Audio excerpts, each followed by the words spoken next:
أعوذ بالله من الشيطان الرجيم أعوذ بالله من الشيطان الرجيم بسم الله الرحمن الرحيم بسم الله الرحمن الرحيم وإن أردتم استبدال زوج مكان زوج وآتيتم استبدال زوج مكان زوج وآتيتم. Jadi di sini ada kalimat aradtum, ya. Dal mati bertemu dengan ta, ya. Dal mati berjumpa dengan ta, maka ini kita idghamkan, ya. Kita idghamkan. Jadi dalnya itu seakan-akan tidak ada. Langsung yang ada adalah bunyinya ta yang bertasydid. Kemudian yang berikutnya kita jaga sifat qalqalah dari kata tumus tibdala. Nah ini ba yang sukun kita tunaikan sifat qalqalahnya. Wa in aradtum istibdala zawjin makana zawjin wa ataitum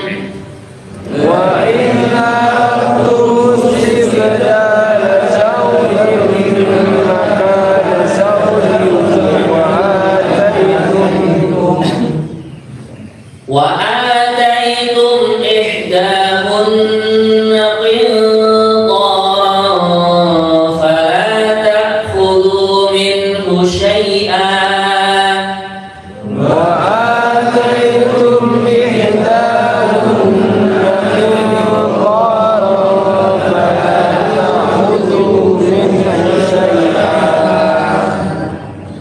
Nah di sini yang kita dengarkan ihdahunna, nah ini non tasdid. Nah, kemudian yang berikutnya qinta, non mati ketemu to, namanya adalah ikhfa. Kemudian ranfala, nah ini juga ikhfa, ya. Kemudian kalimat minhu, nah, ini namanya idhar atau jelas suara non yang berharokat sukun, ya. Wa ataitum ihdahunna qintaran fala ta'khudhu minhu syai'an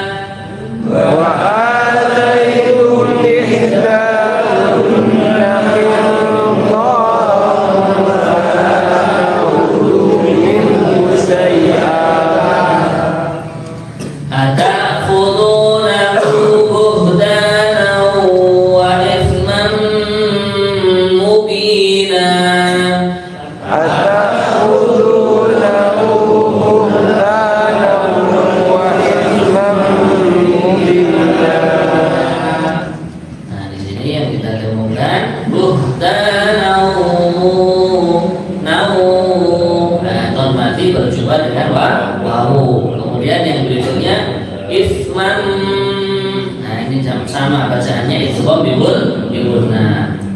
Atakhudunahu buhtanan wa ifman mubina.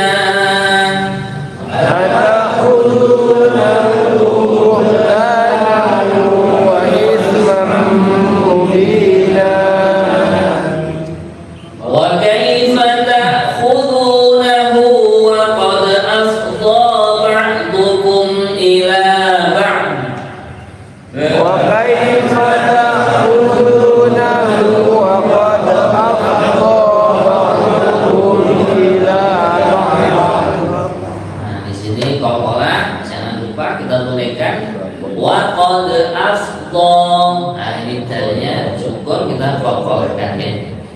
Wa kaifa ta'khudunahu wa qad afdha ba'dukum ila ba'd. Wa kaifa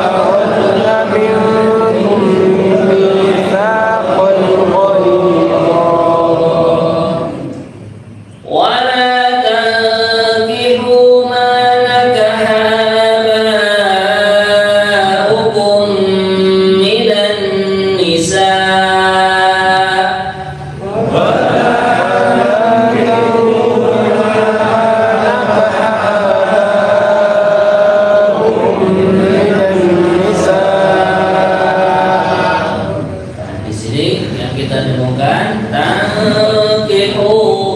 Nah, di sini non mati berjumpa dengan kaf namanya ikhfa. Okay. Kemudian yang berikutnya aba namanya mad wajib muttasil, kita panjangkan 4 harokat. Okay. Kemudian kalimat kum, nah ini mem mati ketemu mem, nama bacaannya adalah idgham mislain atau idgham mini karena mem ketemu dengan mem. Kemudian minan nisa, nonnya tasdid kita temukan sa, ini panjang ya, minimal 4 harokat. Wala tankihu ma nakaha abaukum minan nisa.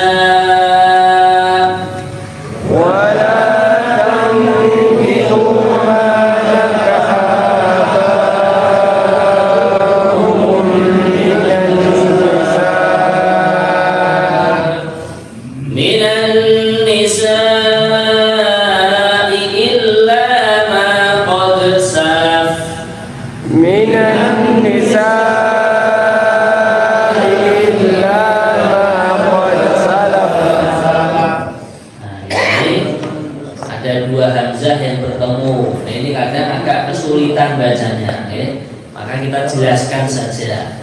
Minan nisa'i illa. Nah, jadi kalau membaca qiraah yang lain ada yang baca illa, namanya tasil gitu. Nah, dalam qiraah sabah ya. Minan nisa'i illa ma qad salaf. Minan nisa'i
bertasdid dari kalimat ummahatukum, memnya kita temukan hurrimat alaikum ummahatukum wa banatukum wa akhawatukum.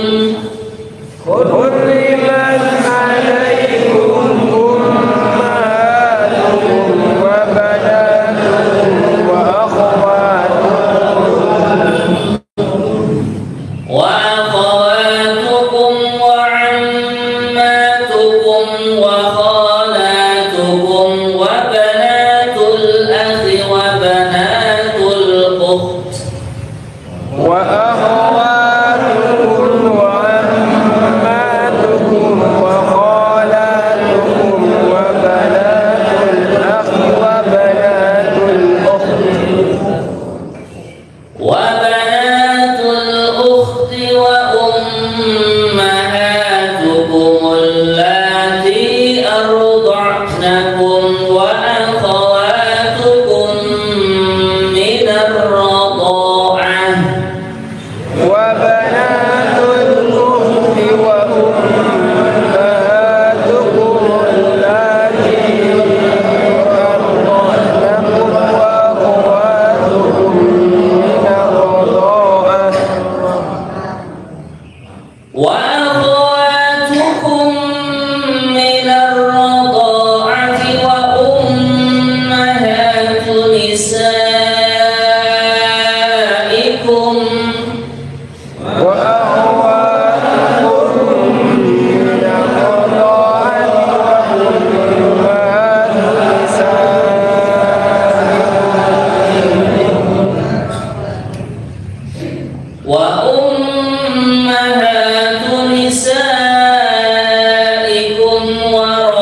kalau kalimat allati ini kalau dalam bahasa Arab hamzahnya itu bernama hamzah wasol.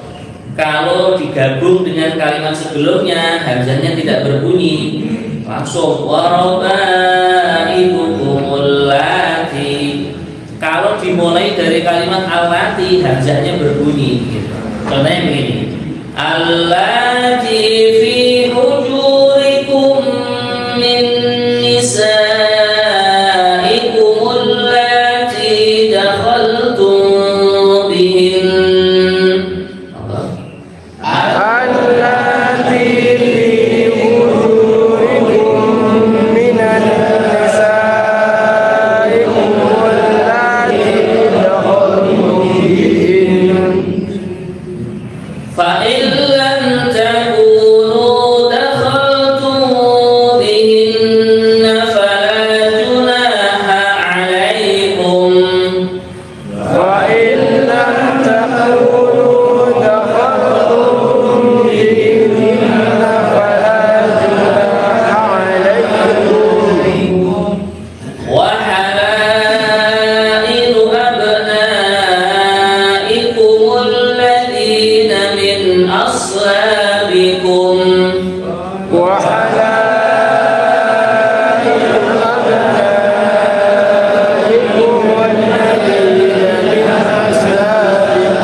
Tapi kalau dimulai, dibuat permulaan bacaan, maka hamzahnya berbunyi. Jadi contohnya begini, alladzina min aslabikum wa an tajma'u bainal ukhtaini illa ma qad salaf.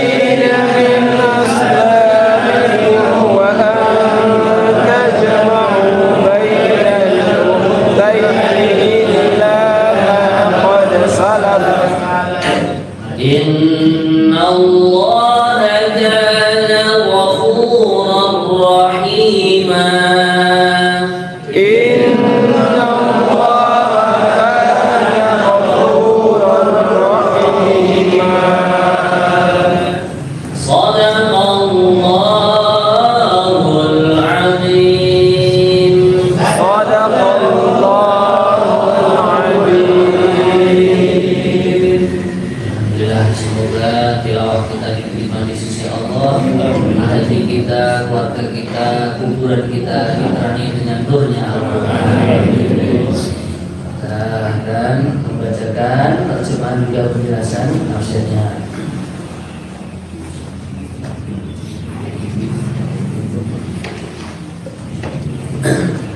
A'udzu billahi minasy syaithanir rajim. Bismillahirrahmanirrahim. Wa in aradtum istibdala zawjin makana zawjin wa ataytum ihdahunna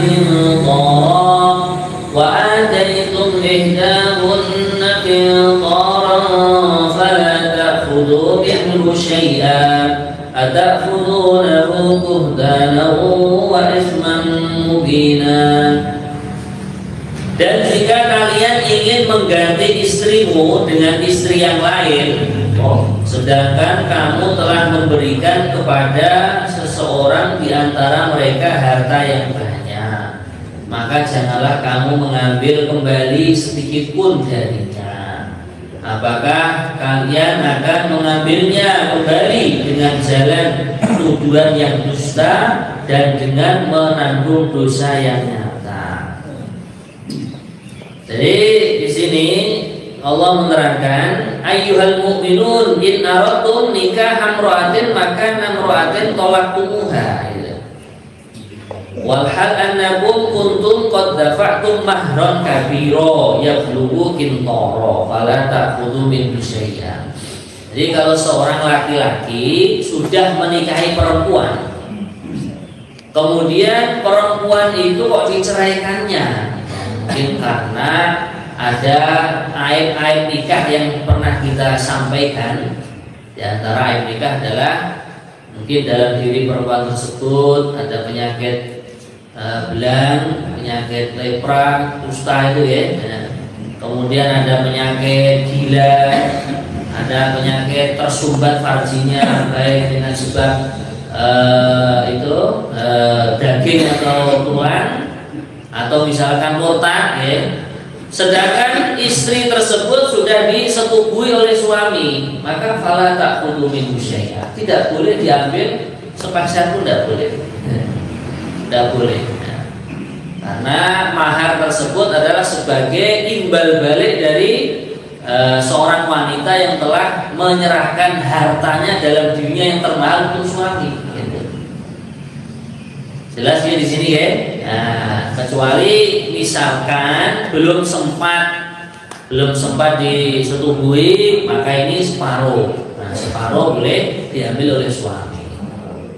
Bahkan secara umum pemberian baik secara hadiah, baik secara hibah atau sodako atau infak, ini kok diminta kembali. Nah, ini seperti anjing yang memuntahkan muntahnya kok dimakan lagi. Kalau manusia sudah meludahkan, melepeh ludahnya itu, lah kok dijilati lagi. Nah, ini sungguh menjijikkan. Maka ini tidak boleh ya, tidak boleh dalam agama Islam. Fala ta'khudhu minhu syai'a ta'khudhunahu buhtanan wa itsman mubina. Nah, di sini Allah menerangkan apakah kamu akan mengambil harta yang sudah kamu berikan kepada istri, kemudian kamu cerai sebagai mahar itu tadi, kok kamu ambil lagi? Berarti kamu telah mengambil buhtanan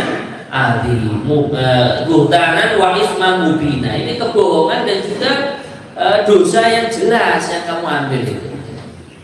Maka ya sudah, kalau sudah diberikan ya sudah kita ikhlaskan, jangan diminta kembali.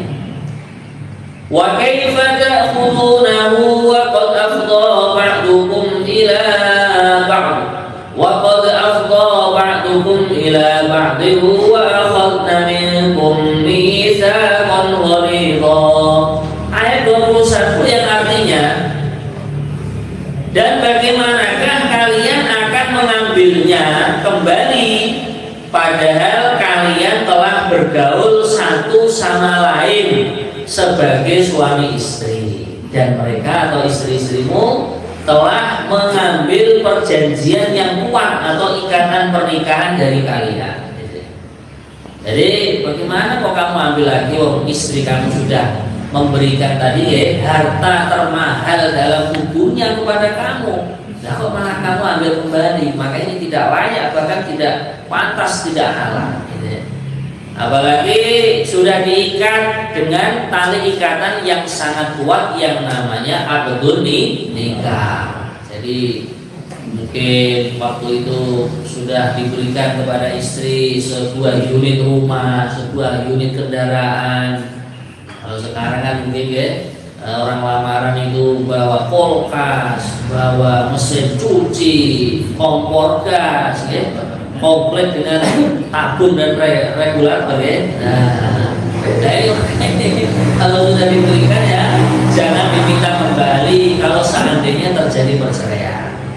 Dan kemarin sudah kita terangkan pertimbangan seorang suami menceraikan istri tadi karena ada uyubun nikah, atau misalkan naudzubillah min dzalik, istrinya tidak amanah, ya, selingkuh dan lain sebagainya.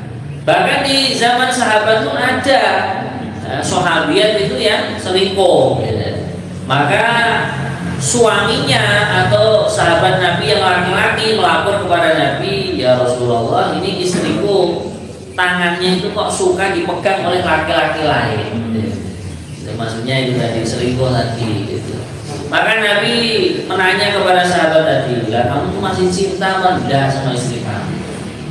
Masih cinta ya Rasulullah. Kalau cinta ya sudah, tutupi aibnya istrimu, jangan kamu sebar-sebarkan, maafkan dia. Kalau kamu sudah tidak cinta lagi, tidak sayang lagi sama istrimu karena kamu juga dikhianati, ya sudah, lepaskan dengan baik-baik. Gak usah dipukul, gak usah di KDRT. Fa'in sa'um bima'rufin au tasrihun bi'ihsan. Namanya orang berhubungan suami istri atau akad nikah tadi, Ya, kalau ditahan, rumah tangganya dipertahankan, ya dipertahankan dengan baik, muasyarahnya dengan baik, bergaulnya dengan baik. Kalau seandainya sudah tidak ada kecocokan karena tadi ya ada aib-aib nikah dan lain sebagainya, ya sudah kembalikan saja ke walinya dengan baik. Kemudian hadirin sekalian yang dirahmati Allah, ayat nomor 22 yang artinya, dan janganlah kalian menikahi perempuan-perempuan yang telah dinikahi oleh ayahmu, kecuali kejadian pada masa yang telah lampau atau telah lalu. Sungguh perbuatan itu sangat kecil dan dibenci oleh Allah dan seburuk-buruk jalan yang ditempuh. Jadi istilahnya mungkin seorang anak, ya, ayahnya itu menikah lagi, gitu. Atau misalkan ibunya meninggal dunia, kemudian ayahnya menikah lagi, berarti kan namanya ibu tiri, gitu. Nah ini kok seandainya suami bapaknya kok diceraikan, itu nggak boleh dilanjutkan oleh anaknya. Nah, wah, melanjutkan perjuangan ayahnya. Tidak boleh. Wala tankihu ma nakaha aba'ukum minan nisa'i illa ma qad salaf. Enggak boleh. Innahu kana fahishatan wa maqta. Itu adalah sungguh perbuatan keji, gitu. Wa maqta, dan maqta di sini perbuatan yang dibenci oleh Allah. Menjadikan marah atau murkanya Allah Subhanahu wa taala. Kecuali yang sudah lewat zaman jahiliyah, tidak apa-apa, itu sudah dimaafkan kan, karena belum turun Al-Quran. Bisa dipahami Bapak Ibu ya? Nah, jadi seperti itu bab nikah dalam agama Islam. Dan sekarang Allah akan menjelaskan hubungan mahram. Hubungan mahram ini penting sekali dalam kehidupan kita berkeluarga. Hurrimat 'alaikum ummahatukum, ayat nomor 23 yang artinya diharamkan atas kalian menikahi ibu-ibumu. Jadi ibu itu siapa? Man waladatka. Itu sebagian ulama al-fiqh mengatakan gitu. Namanya ibu adalah wanita yang melahirkan kamu. Nah, itu namanya ibu. Ya, nyun sewu, baik melahirkan secara halal atau zina, gitu. Seorang wanita zina, hamil, kemudian melahirkan, bagaimanapun ya tetap ibu, gitu. Yang keliru bukan ibunya, gitu. Yang keliru yang berbuat zina kan, gitu. Nah, maka di situ tetap dikatakan ibunya. Kemudian yang berikutnya wabananukum, anak perempuan kalian. Nah, anak perempuan itu siapa?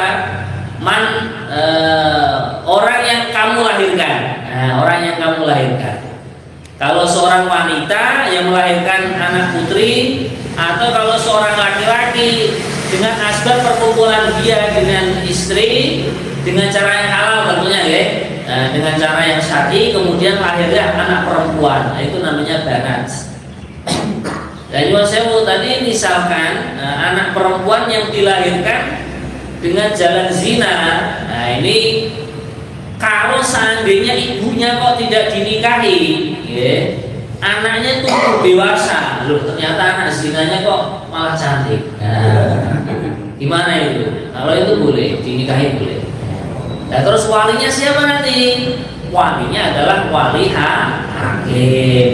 Jadi si anak perempuan tadi mengangkat wali, mungkin Pak Kiai atau Pak Naib, KUA atau perangkat desa, langsung diangkat, Pak, jenengan saya jadikan wali hakim untuk diriku untuk menikahkan saya dengan laki-laki yang namanya Fulan. Jadi walaupun bapak biologisnya sendiri boleh itu.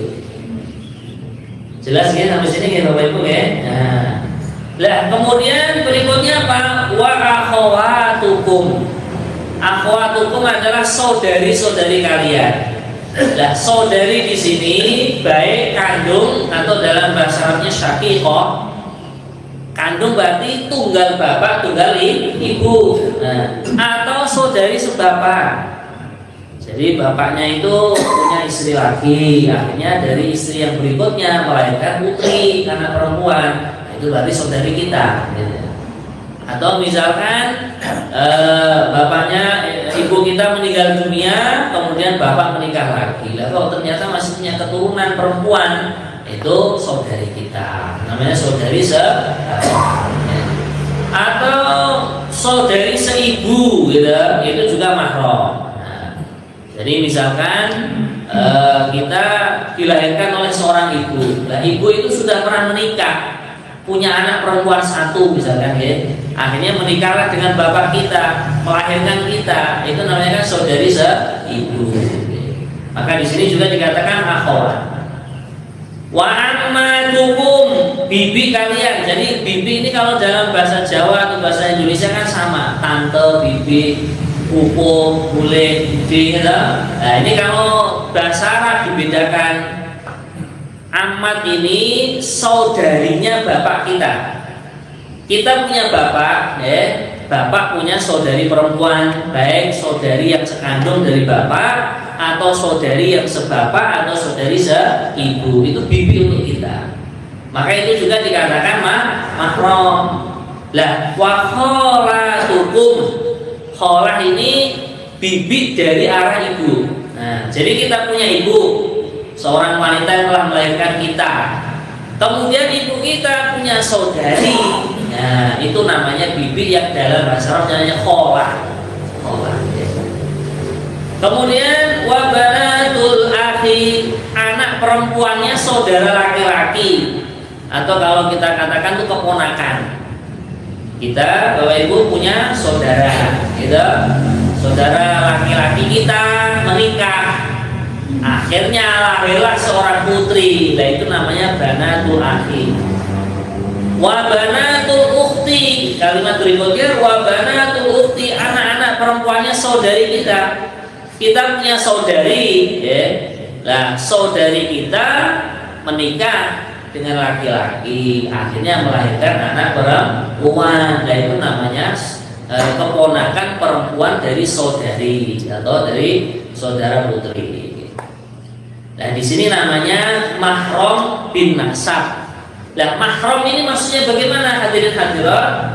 Kita melihatnya, memegang tangannya, mengecup keningnya, mengecup pipinya, ini tidak masalah, tidak dosa.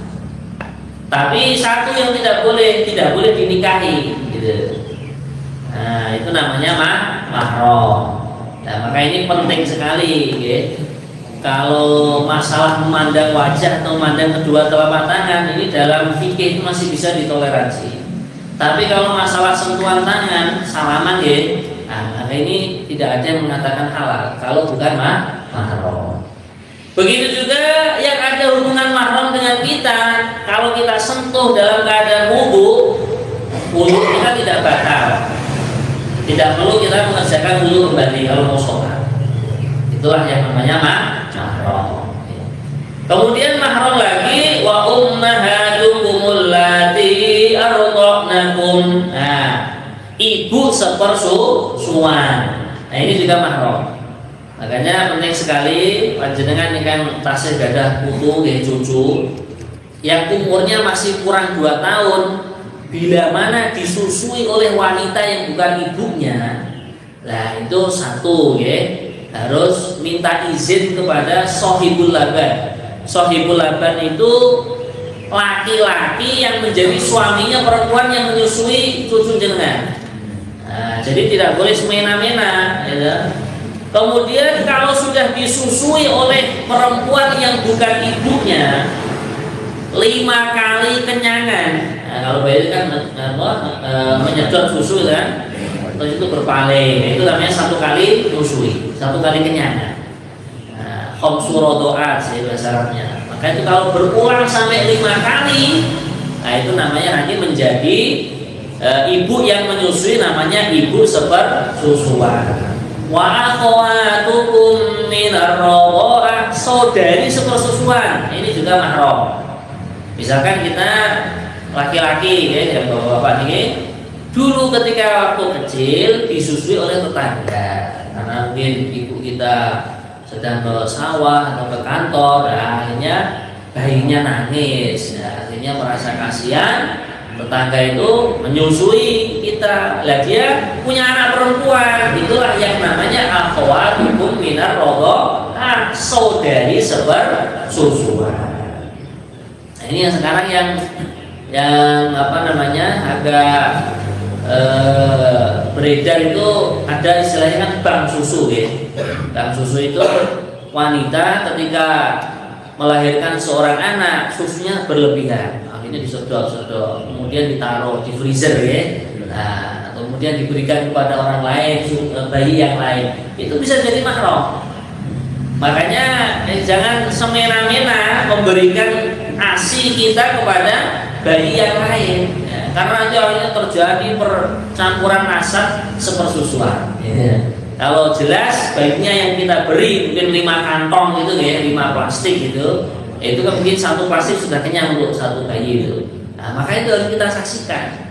Oh, air susu istri saya pernah diminum oleh anaknya Bu Fulan atau Pak Fulan ya, berarti dia itu anak sepersusuan dari saya. Saya dipahami Bapak Ibu ya, alhamdulillah. Karena ini penting sekali. Jadi jangan sampai nanti terjadi pernikahan sedara, ya. Pernikahan yang masih tunggal nasab, masih ada hubungan mahram. Kemudian hadirin yang mulia, warabaibukum allati fi ujurikum min nisaikum allati dakhaltum bihin. Ini kelewatan. Wa ummahatu nisaikum, ibunya perempuan kalian atau ibunya istri kalian. Mertua. Nah, bahkan mertua ini setelah laki-laki mengatakan qabil tuh, ibu mertua itu menjadi mahram selama-lamanya. Walaupun sudah cerai, walaupun istri kita sudah almarhumah, sudah meninggal, maka ini menjadi mahram, menjadi hubungan mahram yang selama-lamanya walaupun hubungan suami istri itu sudah pisah, sudah cerai. Kemudian anak warabaibukum allati fi hujurikum min nisaikum allati dakhaltum bihinna. Anak tiri, nah, misalkan kita laki-laki menikah dengan seorang wanita janda. Jandanya itu membawa anak perempuan gitu. Bila mana wanita itu sudah didukul atau sudah disetubuhi oleh suaminya, maka anak perempuannya langsung jadi mahram. Kalau belum disetubuhi, lah kok malah melirik anaknya lebih cantik dari ibunya. Wah, akhirnya nggak jadi mengumpulin ibunya itu. Alasannya bulat nggak karu-karuan. Akhirnya tahu-tahu ibunya dicerai, malah nyenengi anaknya. Ini tidak masalah, tidak masalah. Selagi apa? Belum dikumpuli, belum didukul, belum disetujui. Maka di sini kalimatnya jelas. Fa illam takunu takhaltum bihinna fala junaha alaikum. Bila mana kalian belum mendukul atau menjima istri kalian, lah kok melihat tadi anak perempuannya kalau lebih wah daripada ibunya, maka di sini fala junaha alaikum. Enggak ada dosa. Enggak ada dosa. Wa halailu abnaikum alladziina min aslabikum. Nah ini halailu ini adalah dan diharamkan bagimu istri-istri anak kandungmu atau menantu. Ini nggak boleh. Jadi kita punya anak kita menikah dengan perempuan, gitu. Nah itu kan menjadi anak menantu. Wah ini nggak boleh. Bapak mertua nyenengi menantunya. Makanya ya perlu dijaga lah. Maka yang paling aman itu kalau anak sudah menikah, paling aman itu sudah biar mandiri di rumah sendiri, walaupun kontrak, walaupun nyewa, nggak usah ikut campuri oleh orang lain, walaupun orang tuanya, walaupun mertuanya. Kemudian yang tidak boleh lagi apa? Wa tajma'u bainal ukhtaini illa ma qad salaf. Orang kok menikah seorang wanita, melihat iparnya juga cantik, terus dinikahi juga, ini tidak boleh, tidak boleh. Lah kecuali kalau saudari, misalkan istrinya tadi kan anak pertama, lah dia punya adik anak kedua, lah ini yang istrinya sendiri dia cerai, kemudian pindah kepada adiknya, maka ini tidak masalah. Makanya berarti kan namanya saudari ipar, maka itu tidak mahram. Makanya kan itu ipar adalah maut katanya kan. Makanya itu kalau saudari ipar itu kalau bisa jangan satu rumah dengan kita, itu bahaya. Innallaha kana ghafurar rahim. Sesungguhnya Allah adalah dan Maha Pengampun lagi Maha Sayang. Alhamdulillah. Monggo luapannya dari ibu-ibu.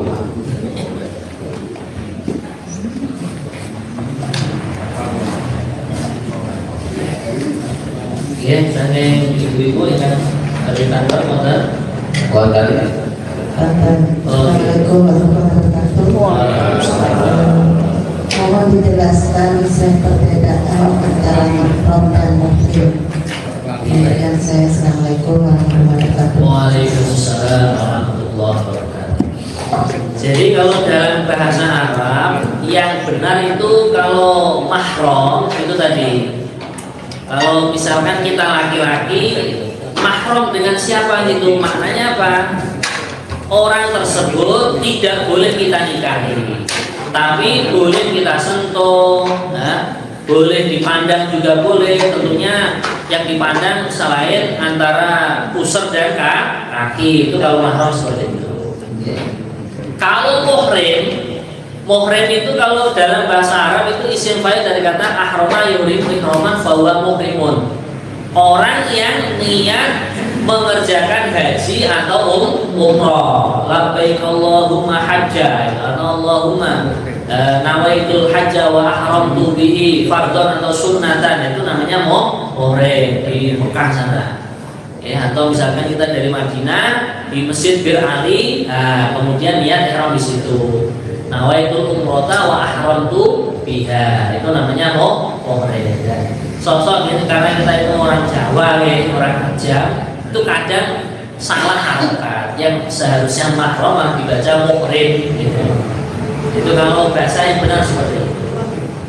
Jelas ibu ya? Nah, kalau orang yang muhrim sedang ihram tadi, ya nggak boleh melangsungkan akad nikah, nggak boleh melangsungkan lamaran juga tidak boleh. Dan itu ada kok yang ada nikah di halaman Masjidil Haram itu bagaimana Pak? Itu mungkin sudah selesai ya, sudah tahalul sehingga boleh melaksanakan akad nikah. Jelas ibu ya? Ya, alhamdulillah. Satu lagi saya. Apakah anak yang hasil dari luar nikah itu berhak memperoleh harta warisan saya? Demikian, Assalamualaikum warahmatullahi wabarakatuh. Anak yang hasilnya dari luar nikah boleh mendapatkan warisan dari ibunya, bukan dari bapaknya, karena bapaknya kan bapak biologis, bukan bapak syar'i. Maka warisannya itu nanti adalah dari ibunya.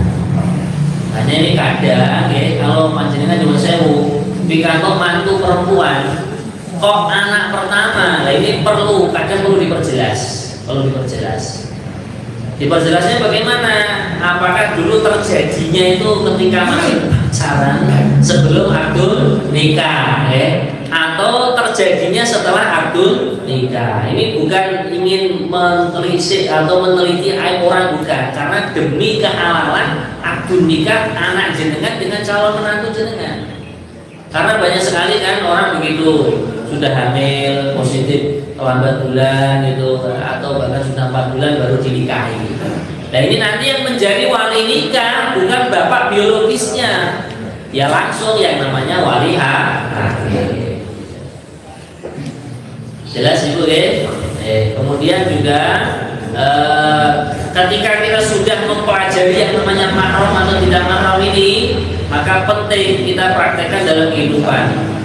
Ada laki-laki kok mau salaman dengan saya, ya ini apa saya? Kalau dibalik kan begini, jenengan ibu ya, ini bapak saya, oh berarti ini halal mahram karena menjadi bapak kan. Oh ini saudara kandung saya, saudara sebapak, saudara seibu. Oh ini keponakan saya yang salaman dengan saya itu. Nah, berarti selain 7 tadi tidak boleh, atau selain yang saudara sepersusuan tidak boleh. Nah kalau memandang wajah ini masih ada yang memperbolehkan, karena sebagian ulama itu mengatakan auratnya perempuan di luar sholat itu seperti di dalam sholat. ilal wajah wal kafain, kecuali wajah dan kedua telapak tangan. Seperti itu. Tapi kalau urusan sentuh menyentuh, maka ini tidak boleh. Nah kalau seperti itu Pak, pacaran untuk memantapkan nikahnya anak kita itu bagaimana Pak? Nah ini juga sebenarnya dalam Islam tidak ada yang namanya pacaran, tidak ada. Yang ada itu nador. Nador itu melihat anak yang mau kita nikahkan, anak kita atau laki-laki melihat calon istrinya, itu boleh. Tapi melihatnya adalah disertai atau dibarengi walinya, bukan berduaan di dalam kamar, itu bukan. Itu tertib dalam agama Islam seperti itu. Lamun kadung terus berikut Pak Gen mau istighfar mawon. Makanya Bapak Ibu ya, bahkan tikrarun nazar, berulang kalinya melihat calon istri itu boleh. Aku kok belum mantep ya? Nah, lihat lagi boleh.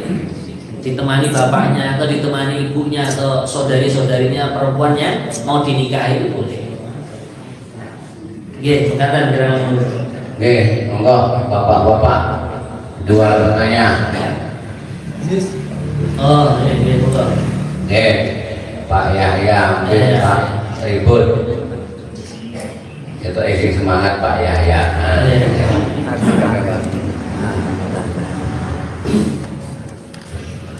Assalamualaikum warahmatullahi wabarakatuh. Waalaikumsalam. Ini saya kaitan dengan uang mahar atau mas kawin. Ini kebetulan kalung, gelang, cincin. Kebetulan ada tetangga ini menjual tanah. Ini sepakat sama istri, kita jual untuk beli tanah. Ini hukumnya gimana sih? Terima kasih.